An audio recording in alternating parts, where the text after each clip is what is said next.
আচ্ছা শুনুন, যদি 10,000 টাকা থাকে তাহলেই কেল্লা ফতে। 10,000 টাকা যদি দিয়ে দেওয়া হয় তাহলেই পঞ্চায়েত প্রধান বিবাহিত মহিলাদের হাতে অবিবাহিত হওয়ার শংসাপত্র তুলে দিচ্ছেন। অভিযোগ নলহাটি ভদ্রেশ্বর 2 ব্লকে। আবার এই অভিযোগটা করছে তৃণমূলেরই একাংশ। এই ঘটনায় জোর চর্চা শুরু হয়েছে।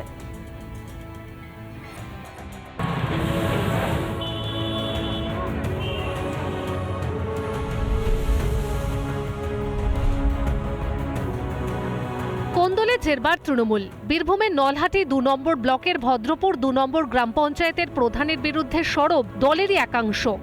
আমাদের গ্রামের এই প্রধান, যে প্রধান আছেন বর্তমান রানিং প্রধান তৃণমূল সরকারে, আমিও তৃণমূল সঙ্গে যুক্ত 2011 সাল থেকে, যে প্রধান কি করছে, বিবাহিত মহিলাদের অবিবাহিত সার্টিফিকেট দিচ্ছে। সেটা কি করছে 10,000 টাকার বিনিময়ে। প্রধানের বিরুদ্ধে অভিযোগ তুলে বিডিওর দ্বারস্থ হয়েছে তৃণমূল কর্মীরাই। এই সমস্ত কাগজ আমরা ব্যবস্থা করি, সূত্র মারফত ব্যবস্থা করি। বিডিও সাহেবকে জানিয়েছি, ডিএম সাহেবকে জানিয়েছি, ঠিক আছে, এসপি সাহেবকে জানিয়েছি। প্রয়োজনে আমরা নবান্ন পর্যন্ত হাজির হতে যাবো আমরা। এমনকি যে বাথরুমে দুর্নীতি করছে জানিয়ে শাসক দলকে আক্রমণ করতে ছাড়েনি স্থানীয় সিপিএম নেতৃত্ব। তদন্ত হচ্ছে বিভিন্ন বিষয়ে, এটাও তদন্ত করার জন্য আমরা উপর কর্তৃপক্ষের কাছে অনুরোধ করব যাতে তদন্ত করে সঠিক কী তা বার করা হয়।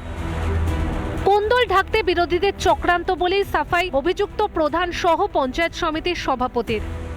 হ্যাঁ, এই বিষয়ে কি বলবেন আপনি? ব্যক্তিভাবে আমাকে ফাঁসানোর চেষ্টা করছে, এইসব কাজে আমি জড়িত নই। কোনো প্রমাণ নাই, কোনো লিখিত অভিযোগ তৃণমূলের বিরুদ্ধে প্রমাণ করে ওরা দেখাবার ক্ষমতা নাই। কত লিখিত অভিযোগ কত রকম দিচ্ছে, ওদের তো কাজটাই এইটা। কিন্তু তৃণমূল কোনো খারাপ কাজের সঙ্গে জড়িত থাকে না। দিকে দিকে তৃণমূলের বিরুদ্ধে সরব তৃণমূলের অন্দরের এই কোন্দল কাটায় 26-এর বিধানসভায় বিরোধীদের ভোট ব্যাংকে প্রভাব পড়বে কি? বীরভূম থেকে মনোরঞ্জন চ্যাটার্জির রিপোর্ট, রিপাবলিক বাংলা। এদিকে বীরভূমে শাসক কোন্দল ফের একবার প্রকাশ্যে। কাজল শেখের নিশানায় শাসক দলেরই একাংশ।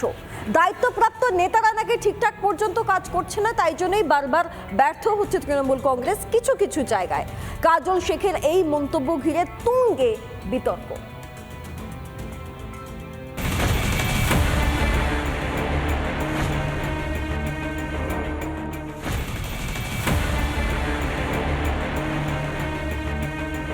বীরভূমে শাসক কোন্দল যেন থামার নাম নেই। অনুব্রত ফেরার পর থেকে কেষ্ট কাজল দ্বন্দ্ব তুঙ্গে, আর সেই দ্বন্দ্ব থামাতে মাঝে মধ্যে হস্তক্ষেপ করতে হচ্ছে রাজ্য নেতৃত্বকে। এই পরিস্থিতিতে আরও একবার বিস্ফোরক বীরভূম জেলা পরিষদের সভাধিপতি কাজল শেখ।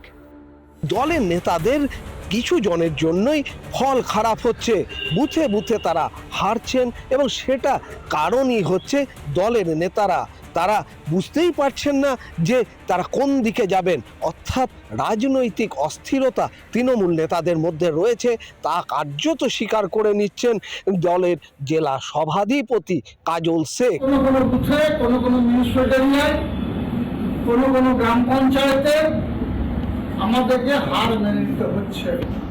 তার কারণ একটাই, সেটা হচ্ছে আমাদের যারা লিডার যারা আছে, যারা দায়িত্ব আছে, তার দায়িত্ব পালনের ব্যর্থ আছে।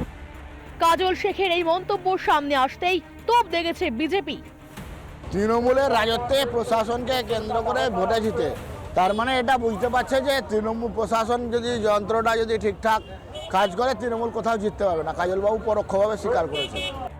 জেলায় তৃণমূলের কোন্দল চলছেই, সঙ্গে কাজল শেখের বিতর্কিত মন্তব্য।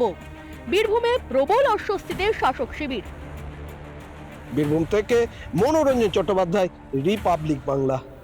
চেয়ারে বসে টাকা নিচ্ছেন। কে টাকা নিচ্ছেন? শালবনীর বাঁকিবাদ পঞ্চায়েতের সদস্য। এই ঘটনা সামনে আসতেই, অর্থাৎ ভিডিও ভাইরাল হতেই বিজেপি তৃণমূলের বিরুদ্ধে কাটমানি নেওয়ার অভিযোগ তুলে সরব। ওদিকে পশ্চিম মেদিনীপুরের তৃণমূল ব্লক সভাপতির বক্তব্য, যদি সত্য হয় তাহলে কড়া পদক্ষেপ।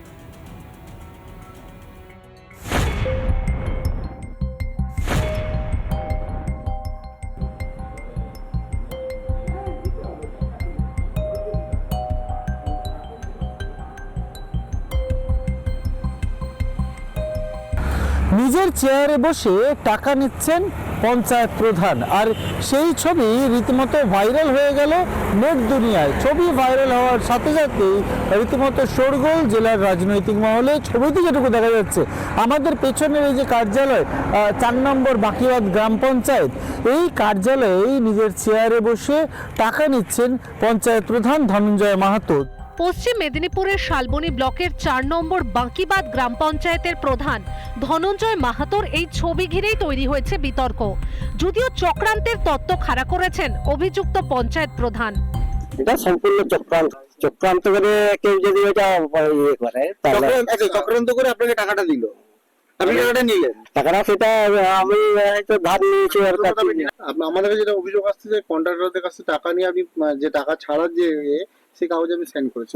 স্বাভাবিকভাবেই অস্বস্তিতে পড়ছে শাসক শিবির তৃণমূল এবং ঘটনায় শাসক দলকে কিন্তু কড়া ভাষায় নিশানা করেছে বিজেপি। নেতা মন্ত্রী সাংসদরা কাটমানি তোলাবাজি ছাড়া এক পা হাঁটেন না। যে রাজ্যের মুখ্যমন্ত্রী বলেছেন তোমরা রোজগার করছো, কাটমানি তুলছো, তুলো তার 1% আমাদেরকে পাঠাও। বাঁকিবাদ অঞ্চলের প্রধান তৃণমূলের সংস্কৃতিটাকে আজকে কিন্তু প্রমাণ করে দিলেন। হাতে টাকা নিয়ে যদি প্রমাণ হয় যে অর্থের বিনিময়ে কোনো কাজ পাইয়ে দেওয়া বা অর্থের বিনিময়ে কোনো সুযোগ সুবিধা কাউকে পাইয়ে দেওয়ার বিষয় থাকে, নিশ্চিতভাবে বলতে পারি প্রশাসনিক লেভেলেও ব্যবস্থা হবে, দলীয় স্তরেও আমরা ব্যবস্থা নেব। আশ্বাস তো দিলেন তৃণমূল নেতা, কিন্তু আদৌ কোনো ব্যবস্থা নেওয়া হবে? শালবনী থেকে ক্যামেরা পার্সন মুন্ময়ের সঙ্গে সুদীপ্ত, রিপাবলিক বাংলা। মুর্শিদাবাদের বহরমপুরে সমবায় সমিতির ভোট নিয়েই যত অশান্তি, পুলিশের সামনেই কংগ্রেস নেতাকর্মীদের মারধরের অভিযোগ কার বিরুদ্ধে? তৃণমূলের বিরুদ্ধে। ইতিমধ্যেই এই ঘটনায় 2 কংগ্রেস কর্মী আহত হয়েছেন।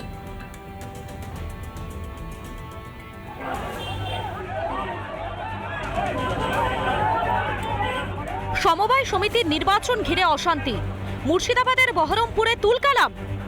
এদিন জান মোহাম্মদপুর হিকমপুর সমবায় কৃষি উন্নয়ন সমিতির ভোট গ্রহণ চলছিল। অভিযোগ, সেখানে পুলিশের সামনেই কংগ্রেস নেতা কর্মীদের মারধর করে তৃণমূল আশ্রিত দুষ্কৃতীরা। ঘটনায় আহত হয়েছেন বেশ কয়েকজন কংগ্রেস কর্মী। পুলিশ পিকেট এখানে বসানো হয়েছে, যেটা দেখা যাচ্ছে যে এই হচ্ছে হিকমপুর সমবায় কৃষি উন্নয়ন সমিতি এবং এখানেই কিন্তু ভোটগ্রহণ প্রক্রিয়া আজকে চলছিল নির্বাচনের, এবং সেই নির্বাচন ঘিরেই কিন্তু প্রস্তুত কিন্তু 2 পক্ষের মধ্যে একবারে হাতাহাতি তৈরি হয় এবং তারপরে বিরাট পুলিশ বাহিনী ঘটনাস্থলে পৌঁছে সেই পরিস্থিতি তারা সামাল দেওয়ার চেষ্টা করেন। যে রাস্তা দেখা যাচ্ছে বহরমপুর জলঙ্গি রাজ্য সড়ক, সেই রাজ্য সড়কের ওপর চলে আসেন কংগ্রেস এবং তৃণমূলের কর্মীরা এবং সেখানেই কিন্তু এক প্রকার কিন্তু 2 পক্ষের মধ্যে তীব্র উত্তেজনা বাধে। কংগ্রেসের অভিযোগ, দলবল এনে ছাপ্পা ভোট দিচ্ছিল তৃণমূল। প্রতিবাদ করায় কংগ্রেস নেতাকর্মীদের ওপর চড়াও হয় তারা। যখন স্বতঃস্ফূর্ত ভোট হচ্ছে, পুলিশকে নিষ্ক্রিয় রেখে কিছু লোক নিয়েছে সাধারণ মানুষের যে সমবায়, সেই সমবায়টাকে লুট করতে হবে। জয়নুদ্দিন, তার মাথা ফেটেছে, সে অলরেডি হাসপাতালে। আমাদের সাবির সম্পাদক, তার মোবাইল কেড়ে নেওয়া হয়েছে। কারা মারবে? এখানে মারার লোক তো একটাই, তৃণমূল মানেই। যদিও ভোটে কোনো অশান্তি হয়নি বলে পাল্টা দাবি তৃণমূলের। ভোট শান্তিপূর্ণভাবে হয়েছে, মানুষ স্বতঃস্ফূর্তভাবে ভোট দিয়েছে এবং আমরা তৃণমূল কংগ্রেস আশাবাদী। আমরা এখন জয়ের অপেক্ষায় আছি। সুন্দরভাবে ফেসবুলি ভোট হয়েছে, এখানে কোনো ঝোট ঝামেলা অশান্তি কিছু হয়নি। অশান্তি এড়াতে ঘটনাস্থলে মোতায়েন বিশাল পুলিশ বাহিনী। স্বাভাবিকভাবে যারা আহত হয়েছে তাদেরকে মুর্শিদাবাদ মেডিকেল কলেজ হাসপাতালে ভর্তি করা হয়েছে এবং সেখানে তাদের শারীরিক পরীক্ষা করা হচ্ছে। একজনের মাথাও ফেটে গেছে এক কংগ্রেস কর্মীর, এমনটা কিন্তু কংগ্রেসের পক্ষ থেকে দাবি করা হচ্ছে। মুর্শিদাবাদ থেকে ইন্দ্রাশিস বাগচি, রিপাবলিক বাংলা। নানা ধরনের কন্টেন্ট দেখার জন্য লাইক করুন, শেয়ার করুন আমাদের ফেসবুক পেজ, সাবস্ক্রাইব করুন আমাদের ইউটিউব চ্যানেল। পাশাপাশি অন্যান্য ব্রেকিং নিউজের জন্য অবশ্যই চোখ রাখুন রিপাবলিক বাংলায়।